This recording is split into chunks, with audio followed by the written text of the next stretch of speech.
अब देखो, जिसको अशिक्षित कहे, संस्कृत भाषा जानता नहीं, यदि परमात्मा किसी अन्य वर्ण में आ जाते, ब्राह्मण वर्ण में संस्कृत पढ़ लेते, तो आज एक और डिफिकल्टी पैदा हो जाती कि भाई ब्राह्मण था, इसका समझ में आ गए होंगे सदग्रंथ, और अनमान्य नहीं, और लोग और ब्राह्मणों को समझ में नहीं आई, तो इसलिए इसने सदग्रंथों की जानकारी थी। तो परमात्मा तो अशिक्षित थे इन्हीं के शब्दों में, लेकिन वो अशिक्षित नहीं, वो विद्वान थे।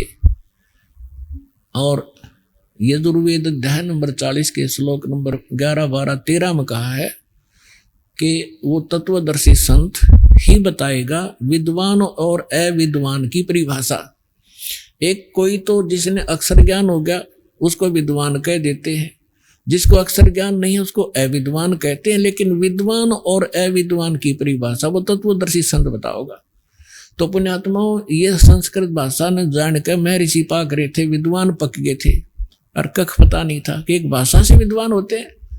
अध्यात्म मार्ग के अंदर अध्यात्म ज्ञान से विद्वान होते हैं, भाषा कोई भी हो।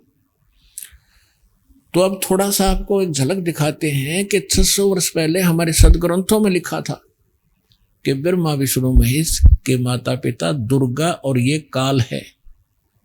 अरे नकलियां ने कख नहीं पता, आज तक मूर्ख बना रहे थे हमारे को, है सारी उल्टी साधना, उल्टा ज्ञान ठोक दिया समाज में।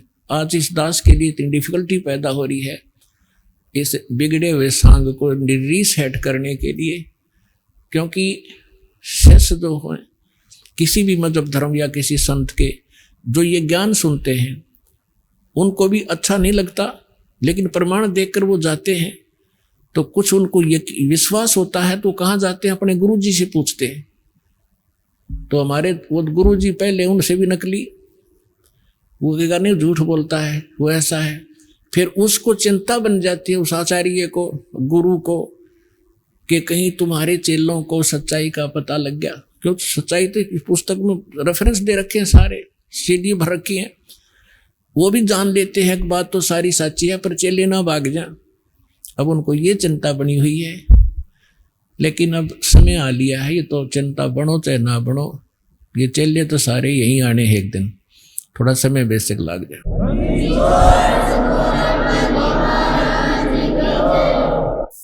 तो अब आपको परमात्मा ने दया करी आपके ऊपर, आपको शिक्षित किया और सदग्रंथ अनुवादित उन्हीं से करवा रखे, यह वे कमाल की बात।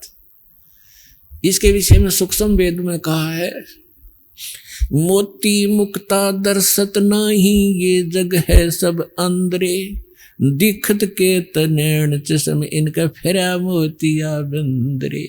ये दिखे थे विद्वान और संस्कृत भाषा, चारों वेद इकट्ठस्त याद कर रखे, गीता जी को पूरे 18 के 18 अध्याय गोट रखे, और इन्हें कख नहीं पता इसमें लिखा क्या है।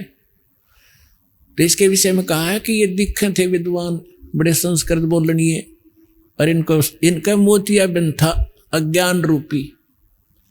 किसी को मोतियाबिंद हो जाता है तो उसकी आंख तो बिल्कुल साफ दिखाई देती है, किसी ने खूब दिखता होगा, और दिखता कुछ नहीं। तो ये दिखे थे विद्वान, और इनका था मोतियाबिंद, अज्ञान था, पूर्ण रूप से अज्ञान था इनके अंदर। सभी हमारे धर्म गुरुओं में हमारे सदग्रंथ क्या बता रहे हैं, और ये 600 वर्ष पहले भगवान बता के गए थे। तो पुण्यात्माओं, अब समझने में देर नहीं लगेगी, who is God, Kabir is God.